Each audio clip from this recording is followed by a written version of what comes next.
Lindon Emrllahu ishte protagonisti i ndeshjes së së dielës duke I dhënë fitoren skuadrës së tij Cluj në kampionatin rumun. Me golin vendimtar të shënuar nga mesfushori kosovar, Cluji mori 3 pikë të vlefshme në ndeshjen për Giron e 12 të elitës së futbollit rumun, duke triumfuar 2-1 ndaj Hermannstadtit në shtëpi.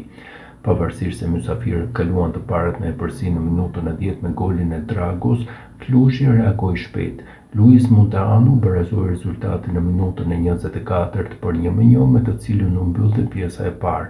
Në fillimin e pjesës së dytë, Lindon Emrllahu vullosi përmbysjen në minutën e 55 me një goditje të saktë që I dha fitoren ekipit të tij.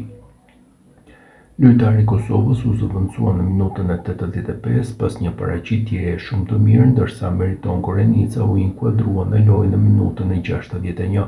Emrllahu u shpall lojtarin e ndeshjes nga Sofascore me notën 8.2, pasi përveç golit kishte edhe 75% të pasimeve të sakta, 3 topa të gjatë të saktë dhe 3 duele të fituara.